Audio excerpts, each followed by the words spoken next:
Приветствую вас, дорогие телезрители! С вами «Архивы памяти. Вечные главы истории ингушского народа».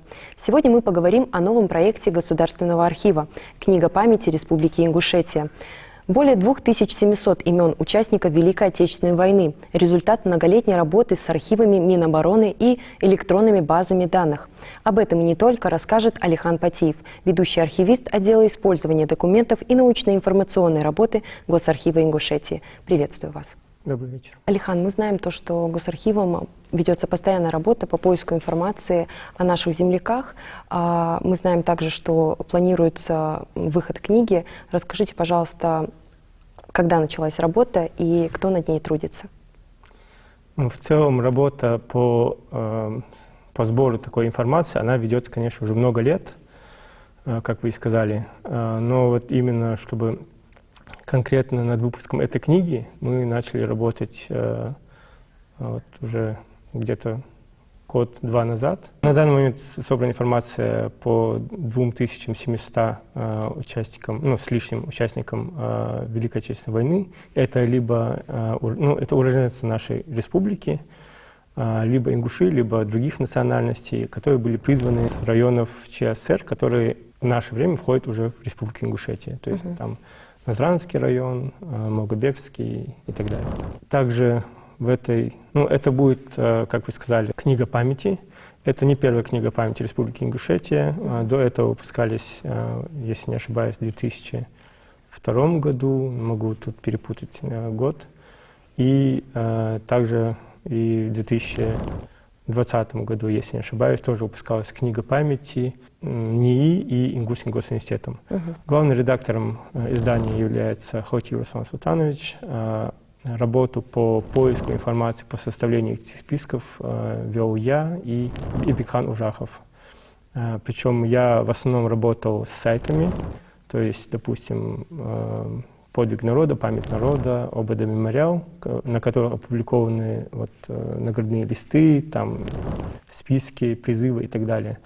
Эта информация обрабатывалась и приводилась к какому-то общему формату, а дальше уже эта книга, она на данный момент в процессе, и ее уже будут оформлять, добавлять туда фотографии, изображения какие-то наградных листов тех же, и уже будет вестись ее работа по ее изданию. А чем эта книга отличается от изданий прошлых лет? Вот, допустим, даже тех, которые лежат у нас сегодня на столе. Госархивом и архивной службой периодически выпускаются различные издания. Это издания, допустим, связанные с Великой Отечественной войной, допустим, такие как «Битва за Малгобек». Также есть издания, допустим, «Боевая трудовая слава». Давайте о них немного подробнее чуть позже расскажу. Также наш архив выпускает посемейные списки населенных пунктов. Это уже про историю Ингушетии, более старую, 19 века. Также выпускается архивный вестник, где публикуются статьи наших сотрудников. Например, «Битва за Малгобек» — это первое издание этой книги. Она 2014 года. Здесь собраны материалы, документы, в том числе и по информации по частям Красной Армии, которые воевали в этом районе во время битвы за Малгобек. Даже собраны документы немецких частей на немецком языке, а также, допустим, кто-то написал мемуары, там какой-нибудь военнослужащий, который там проходил службу, он упоминает эту битву, и этот отрывок включен в эту книгу. Это очень полезная книга для тех, кто интересуется этой темой. И в прошлом году было выпущено переиздание этой книги, уже исправленное и дополненное, в таком красивом оформлении, где уже более развернуто, где цветные иллюстрации, в общем, очень красивое и хорошее издание. Также в 2022 году была издана книга «Боевая трудовая спортивная слава Ингушетии». Здесь собраны биографии наших георгиевских кавалеров, наших героев Советского Союза и Российской Федерации, также олимпийских чемпионов и героев трудовой славы. Эта книга была издана в 2022 году, поэтому, конечно, сейчас у нас появилось еще несколько героев в России, и, наверное, они будут включены уже в следующие издания. Эта книга будет обновляться тоже, как и «Битва за Малгобек». Также издаются посемейные списки. Здесь уже не связано с войной, это просто информация об ингушах из списков 1886 года и так далее. Это очень полезная книга для тех, кто изучает более уже старые периоды нашей истории. Вот есть издание «Оружие и вопросы военного искусства» Джабраила Юрьевича Чахкиева, который раньше был сотрудником, ну, уже ныне покойного. Наша книга памяти отличается, допустим, от предыдущего издания тем, что, вот, например, в предыдущем там дана более краткая информация, то есть фамилия, имя, отчество, год рождения, год призыва и в каком районе призван. У нас немного другой формат, у нас будет тоже краткая информация, но уже более развернутая, то есть где родился, допустим, какие награды у него и... Фотография, да, наверное, при наличии? Ну, где-то фотографии, вот, например, покажу, просто для примера. Принес несколько фотографий наших участников Великой Отечественной войны, которые будут включены в эту книгу. Вот, например, Абадиев японец. Это Картоев Джабраил Дабиевич. Пользуясь случаем, так сказать, показываю своего родственника Патиев Салангири и его сорождение, тоже один из наших участников. Всего таких фотографий будет включено около 80. Также в качестве иллюстративного материала будут включены наградные листы. Вот я тоже принес несколько. Например, такой как наградной лист Картоева Джабраила Дабиевича о представлении его к званию Героя Советского Союза. Наградные листы, они являются хорошим источником информации для составления этой книги, потому что здесь прописано, допустим, фамилия, имя, отчество, национальность, год рождения. Но не у всех, кто будет включен, как я поняла, в книгу, имеется наградной лист. Да, конечно, далеко не у всех. Конечно, мы понимаем, что наград этих было гораздо больше, чем мы можем получить информацию с этих сайтов, но приходится работать с тем, что есть. Мы не можем, допустим, как архив, мы не можем как-то опираться на какую-то голословную информацию, то есть, допустим, вот скажут их родственники, что вот у него были такие награды, но у них нет никаких доказательств, мы не можем это использовать. Нужно документальное подтверждение. Да, и вот такие наградные листы, они в том числе представлены на сайте «Подвиг народа», и, ну, их тоже немало. Просто мы понимаем, что на самом деле гораздо больше. А вот какие архивы стали основными источниками информации для данной работы? Ну, в основном это Центральный архив Министерства обороны, информация из которого уже публикуется на этих сайтах, которые мы до этого назвали. Также это могут быть какие-то документы с военкоматов республик и, допустим, с архива внутренних дел также может быть информация. Также при составлении этой книги памяти мы использовали также информацию и с других книг памяти, то есть, допустим, Северной Осетии, Ингушетии и Чечни. Потому что они также включают информацию о наших земляках, так как они призывались не только, допустим, с территории нашей республики, но и соседних регионов. Это мы тоже учитываем. Интересно узнать, встречались ли расхождения между электронными носителями и бумажными документами? Да, и таких расхождений очень много. Да даже вот приведу пример. Вот возьмем наградной лист на Костоева Шервани Устархановича. Мы знаем, что он Костоев Шервани Устарханович, а, допустим, здесь записано Костоев Шерван, и даже можно почитать как Шервате Устраханович. То есть таких ошибок довольно много.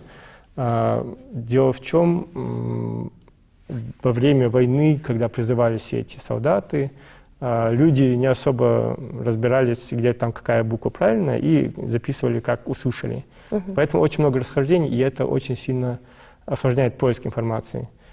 То есть ты ищешь вот так, а оказывается, что он немного не так был записан. Госархивом информация собирается не только в электронном виде, не только с этих сайтов, допустим, это одна только часть работы.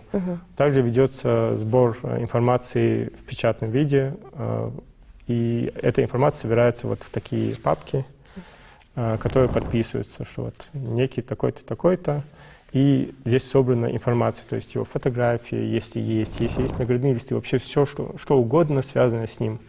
И эта работа ведется постоянно, каждый год, и она, по сути, тоже, как и, допустим, работа над составлением книг памяти, по сути, она не имеет конца.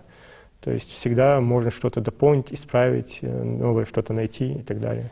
В книгу памяти войдет также информация о наших участниках войны, ингушах, которые были призваны с любого другого региона, не только Ингушетии и ближайших регионов, но и там, например, вот с Кировского района здесь Абадиев японец был призван. В целом туда будет включаться по национальному признаку и по признаку того, где призван и где родился человек. В целом, если смотреть по соотношению по ингушской национальности и других национальностей, наверное, можно сказать, что где-то пополам. То есть очень много и призвано не ингушей, допустим, с регионов, где жили на тот момент там русские, казаки и так далее. Это вот, допустим, Сумжинский район, это Малгобекский район и так далее. А ингуши, например, там больший процент в Назранском районе, в пригородном районе и так далее. Также помимо вот этой информации, которую я назвал, могут пригодиться даже документы, где этот человек указан среди других. Например, здесь указано, что товарищ Пугоев за время этих боевых действий полка с 11.07 по 20.08.44 года при освобождении Витебской области Латвийской ССР, будучи высунутым вперед, наткнулся на группу гитлеровцев, которые очереди из автомата были расстреляны, 2 убиты. И дальше здесь дается еще информация, что для нас ценно. Здесь под этим дается краткая информация. То есть 1918 года рождения, беспартийный, ингуш, ранее 23.02.43, в Красной армии с 8 марта 1942 года, призван Назранским РВК. Здесь, кстати, тоже такой момент. Очень часто они путали, как называется район, там Назранский, Назрянский, там и другие районы тоже путались, и название республики, допустим. Они же и переименовываются, и, соответственно, надо искать по разным этим, по разным словам. То есть где-то, допустим, указано, что это Орджоникидзевский, где-то указано, что это Слепцовский и так далее, и так далее. А что лично вам запомнилось в процессе работы над книгой? Ну, дело в том, что чего-то конкретного и нет, и дело в том, что эта работа, она больше рутинная, она больше постоянная и монотонная, то есть тебе приходится делать поиск по такому-то слову, поиск по такой-то фамилии и так далее, и так далее, и эта работа на каждый день, и здесь требует терпения. Нужно терпение. Вы упомянули то, что работа над книгой продолжается, когда нам ожидать презентацию? Пока точных сроков сказать не могу, но рассчитываем где-то, наверное, к началу лета, а может и к концу мая. Не знаю, как получится, пока работа ведется. Алихан, а где можно будет посмотреть или приобрести книгу? Любой интересующийся может обратиться непосредственно в Госархив. Там есть научная библиотека Госархива, где его ознакомят с этой книгой, дадут ее почитать и так далее.